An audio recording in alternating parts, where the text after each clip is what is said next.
Let's make some bowl blanks.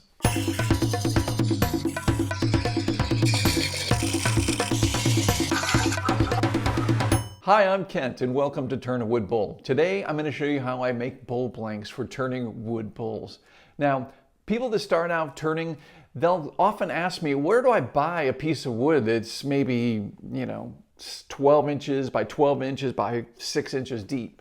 And the answer to that question is not many places. Now, it is available in some places that do specialty lumber, but all in all, it's something that's not readily available. And if you can find pieces of wood that large, they're usually very expensive. A great alternative is to find local wood that's available to you. And there's all sorts of sources for this.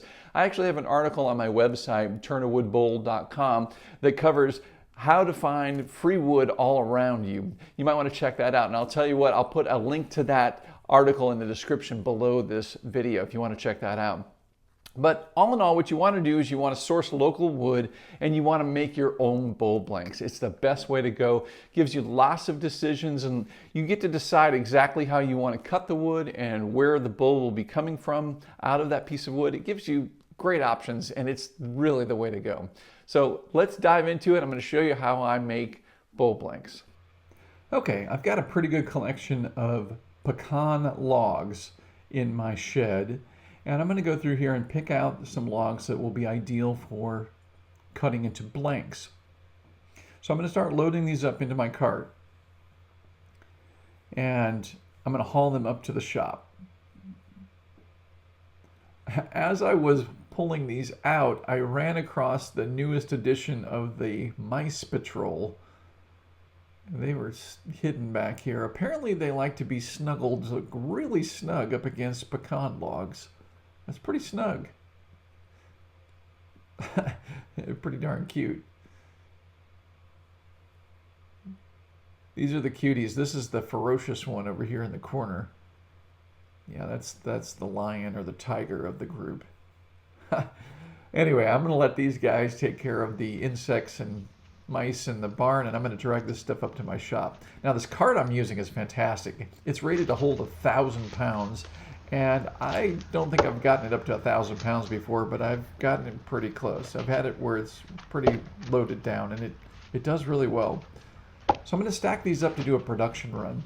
The nice thing about doing a production run is we can get a bunch of these done all at once, and it seems to be a lot more efficient than doing them one or two at a time. I'm going to move the cart around to the side so I can get it ready to load up the scrap material as we cut these.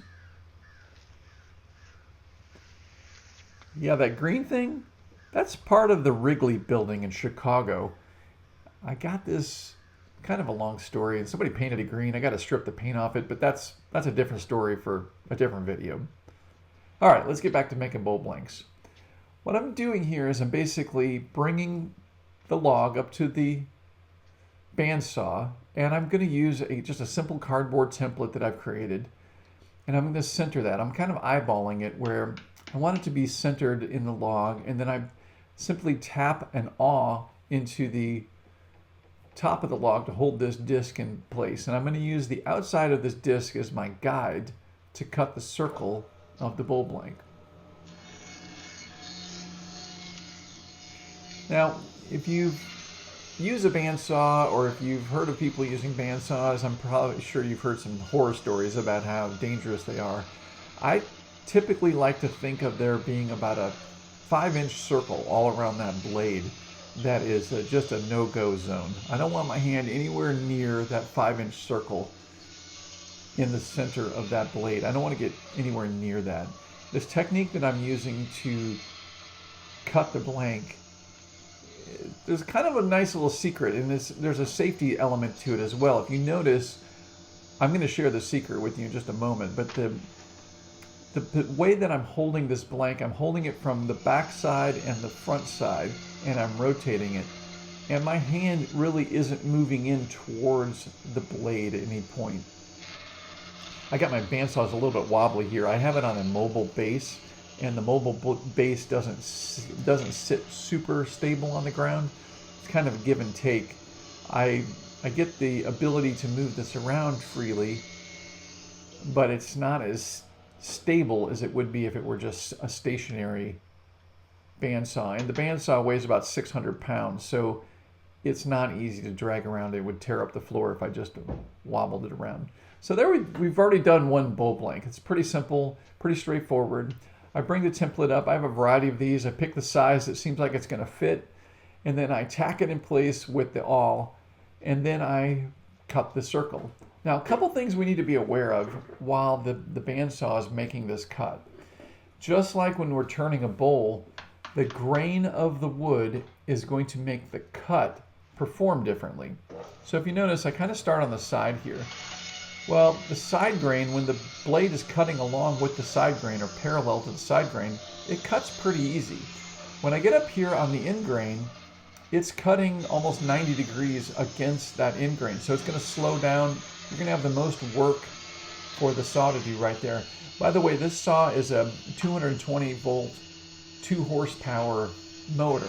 So it can get through this wood. If it's green and thick and a big piece like this, it can work through it. The 1 horsepower or the 1.5 horsepower motors are a little bit iffy.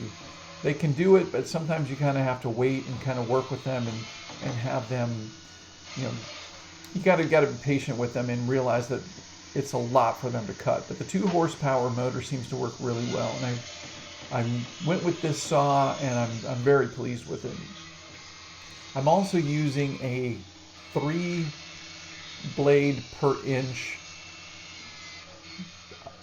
bandsaw in this, or bandsaw blade, and that is a very coarse blade, and it's going to give me a relatively rough cut. I'm not looking for a smooth cut. I'm just need to get through this material.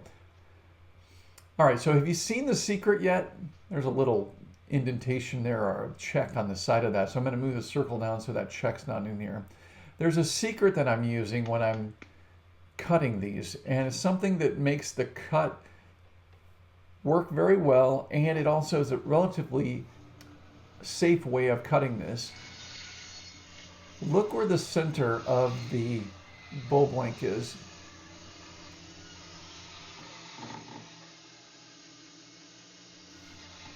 Notice how that center is at about a 90-degree angle to the blade of the saw. I'm trying to maintain that center point at that 90-degree location for the entire rotation. If you take your time and just keep that center point in that location, you just rotate the blank around. It's not complicated. It's an easy cut to do. Plus, if you look at my left hand, I'm pushing in at about a 45-degree angle. At no point am I pushing my hand directly towards that blade, which is obviously a potentially dangerous situation. So I'm just rotating the piece around and letting the blade do all the work. And I also don't bring it right up to the edge of the template. I'm kind of on the outside of that template. And if I notice that I've got some extra space, I may be a little bit wider sometimes on the outside of that template. It just depends on the particular bowl blank. I also have a magnet on the bandsaw that holds that awl, so it's ready for me to grab and position whenever I need it.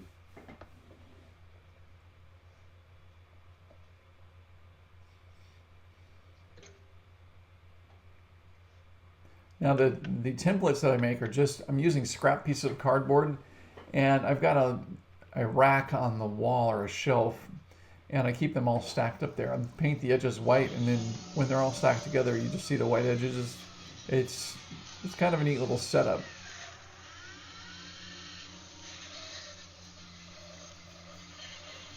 Some of these blanks will be salad bowls with a traditional top flat rim, and some of these are going to be natural edge or live edge bowls. Now this particular blank has a somewhat concave bottom, and it's not riding smoothly on the table of the bandsaw, and I really need that bottom to be smooth. And what's happening is, because it's not smooth on the bottom, it's binding up the blade a little bit. So what I'm doing, instead of trying to make one continuous circle, I'm just going to pop out each corner here just so that I don't get the blade pinched in there. I have gotten the blade pinched in blanks before, especially wet blanks. This seems to happen more often than slightly drier blanks. This wood is probably about 5 to 6 months since it's been cut. So it's a little bit drier. It's still got a lot of moisture in it, but it's not completely green or freshly cut. If you do get your blade bound up in the piece, essentially what you have to do is remove all of the material behind it to free up that bind. I've done it before with long screwdrivers and separated that cut edge and then freed the blade. Sometimes you have to get more aggressive and cut off all that excess to free out the blade. But in general, you should be able to hear the motor start to struggle. If the motor's struggling, then you want to slow down your pace and you want to make sure that you're not overloading the motor and potentially causing it to bind up. And just like everything we do in woodworking, a sharp blade is very important. So if you notice that your blade's getting dull, it needs to be replaced, you're going to want to replace that. I typically have a backup blade ready to go in the event that something happens. I've had situations where the blade is bound up or has gotten snagged, or it's maybe popped off one of the wheels. And then what happens is you'll get a small section of that saw blade that'll be out of true or be kinked a little bit, and it just doesn't run as well as it did originally. And typically that occurs once that blade is getting dull. So you want to make sure you've got a good sharp blade in your bandsaw. And here you can see again, I've got that center point pretty much at a 90-degree angle to the bandsaw itself, and I'm just rotating that around. Now I want to be cautious that my front hand, which is my left hand, does not get up towards that blade. And by doing this cut and this rotation, it really doesn't have much of an opportunity to do that. Where it becomes a little bit dangerous, and I've got to be aware, is if I'm coming around the end grain or the side grain, and the saw is cutting out very thin little material, or it pops out of that cut. If I'm pushing in towards that blade, and all of a sudden the blade pops out of the cut, and my hand's moving towards the blade, obviously that's a dangerous situation. Here I'm going to go ahead and just remove that section so I'm not trying to make one continuous pass here. The other thing I really like about this bandsaw is it has a foot brake pedal, and that foot brake allows me to stop that saw blade. Now I can't say for certain, but I would guess that a lot of the accidents that happen with bandsaws occur after the bandsaw has been turned off and the person operating it thinks that the saw blade is stopped, and they start moving their hand freely around that saw blade when it's actually still moving. I can tell you, this saw, because of its power in that, with a new blade and everything's cleaned up and rotating, that saw will rotate probably for a good solid minute, minute and a half. And if you're in the busy process of doing a production run like I'm doing right here, you might just forget that that blade is still rotating. And one little slip up and it's not going to be good. So I really like the foot brake on this and its ability to take that blade and stop it completely in a very quick time. And typically I will use that foot pedal and stay stationary until that blade has stopped completely. And that way I know that I don't have a blade moving, and I shouldn't have. Here you can see this is the area where I was talking about. When that blade in the particular cut just pops out of there, if I had my hand up in the front there and I'm pushing in towards that blade, it's potentially very dangerous. But instead, I'm kind of rotating at a 45-degree angle to the blade, and my hand's not getting close to the blade, nor is it directly positioned into the blade. There you can also see on the side cut, because there's less material plus the side grain, the blade will cut through that side grain very quickly. So you need to be aware of that so you don't slip and bring your hands in there. I don't want to make this seem horrifically dangerous. It can be, but obviously if you take your time and you're aware of the safety elements, it can be a very safe process, and this is a great way to cut bowl blanks.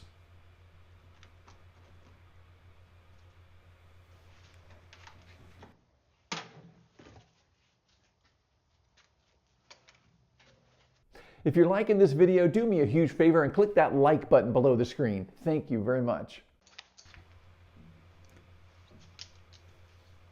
This pecan is just beautiful wood, and it's in a really good condition.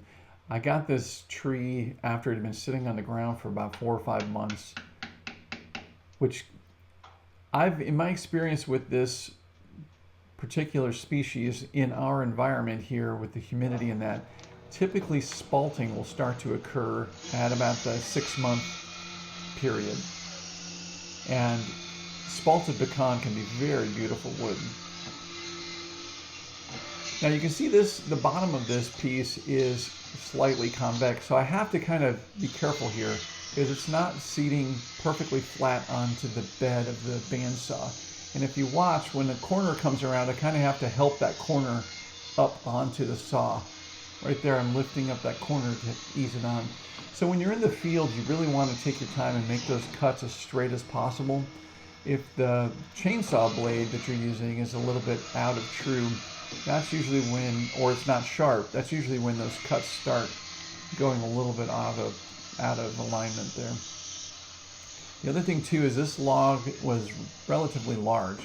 There was 24 to 30 inches in places. There you can see the foot brake, and that's the foot pedal that I used to stop the saw blade.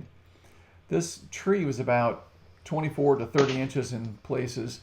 So I've got plenty of material to cut from. And what I did is I actually cut out the pith area. The pith, or the center of the tree, is going to have the most movement and the most stress for cracking. If you can remove that area, you're going to have less cracking in your bowl blanks. And these, of course, are bowl blanks for side grain mounted bowls. Now you can turn in grain bowls. They're not as common as side grain bowls. And it's a totally different technique for that. But these are side grain mounted bowl blanks from relatively large logs and have had the pith removed. Now some of the blanks I have, they were large enough that I was able to cut a flat surface both on the top and the bottom. So I'm essentially left with a slab that I'm cutting into a circle or a cylinder, which is really nice to start turning on the bandsaw. Now, as I mentioned before, some of these that are more symmetrical will probably be turned into salad bowls. The ones that are more asymmetrical, shallow, or have interesting bark curve on the top of them, I'll probably turn those into natural edge or live edge bowls. I like to keep that open. While I'm doing kind of a production run here with these 10 or so bowl blanks, I don't do actual production runs of dozens or hundreds of bowls. I like to work with what I get, what material I'm able to acquire locally. You know, in an ideal world, I would just buy trees that are large and I would have them cut into slabs that are flat, basically like large boards, and I would just cut them into cylinders. But we don't always have that opportunity. That's kind of a luxury. So instead, I'd like to turn whatever I can find. I find it to be a lot more exciting too, because you don't know what you're going to be able to get out of it. Sometimes it's, it's okay, but other times you get some spectacular pieces of wood and final turn pieces from that. The only issue too is because you use different species and what you have available, you kind of have to pay attention and learn from it. Now, I started turning with pecan. Actually, I turned with really old dried pecan. And it's kind of a funny story because I didn't really know that it was difficult to turn. And it was very punky, meaning the end grain would basically tear out. So I got pretty good with the bowl gouge in order to prevent that tear out of the dried pecan. And in doing so, it basically set me up for a lot of success, because when I got to green wood that wasn't pecan, that didn't have punky end grain turnout or tear out, it was like, I remember the first piece I turned was a piece of green cherry after months of turning dried pecan. And I thought this green cherry was like turning a bar of soap. I had no idea that wood could turn so easily and or so beautifully. But so it was actually it was a good blessing to have learned with very difficult wood. I guess looking at that grain in these bowls are going to be spectacular. Now here's one of the blanks I was mentioning that has a flat top. So essentially, if you get a log that, if you look on the side of it, it's large enough, there's no reason to make a 12-inch deep bowl out of a piece of wood. Plus it's difficult to do, and you'll be the one that owns it because nobody will want it. I've actually tried to give away an 18-inch bowl once, and it was returned to me, kindly returned to me, and I was requested to make a smaller bowl. But yeah, the large bowls are great, and it's a fun challenge. You should make some of those, but they're not what people are looking for. Something in the 14 to 16-inch range with about a 4 to 6 inch depth is really ideal. So if you've got a big log and you can cut sections out like this is probably about 4.5 inches deep.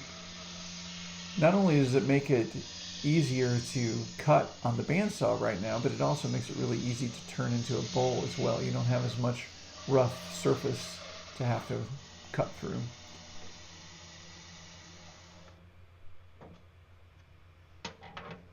And this is one of the ones I was mentioning. I'm starting to see some of that spalt in there. See the white, that's called white rot. The lighter area is called white rot spalt, and the black line spalt is that line that you see around it. That's going to be a beautiful bowl.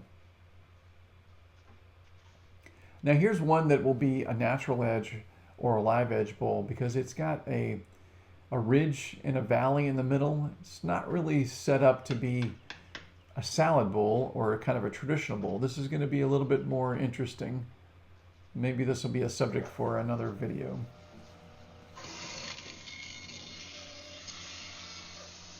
And this you can see is part of a crotch where there's two branches splitting off. You can see in the center there that there's two different grain patterns for the two sides of this.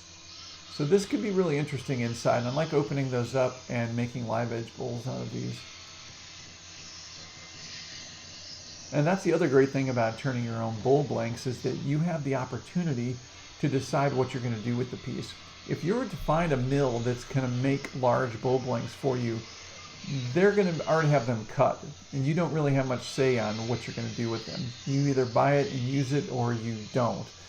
When you're cutting your own, you can pretty much do anything you want, which makes it really nice.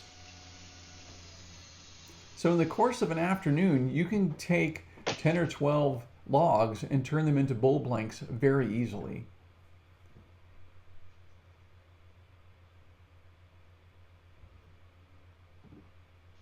They really do start to add up. All right, I hope this video has been helpful and shown you the ways you can make a bowl blank with a bandsaw. And of course, I'm using a bandsaw with this, and not everyone has a bandsaw. If you have a chainsaw, you can take off the corners of a piece of wood and essentially reduce that wood so it's easier to turn on the lathe. It's going to be a little bit rougher initially turning than having a nice circle like we've done here, but you'll be able to do that as well. So I hope this video has been beneficial for you. If you turn bowl blanks on a bandsaw like I do now, or if you've learned something from this video, leave me a comment below. I'd love to hear from you. And if you've liked this video, do me a huge favor and click that like button below the screen. It helps out the channel and helps everything, and I greatly appreciate you for clicking that. If you like turning wood bowls, if you're curious about turning wood bowls, or if you've been turning wood bowls for a long time, you've got to check out my website, turnawoodbowl.com. I've got tons of information there, and it's going to help you along the entire way, whether you've been doing this for years or you're just wondering what turning a wood bowl is all about and how to get started. You're going to want to check out my website, turnawoodbowl.com. Yeah, the address is that simple, turnawoodbowl.com. All right, guys, thank you so much for watching, and until next time, happy turning.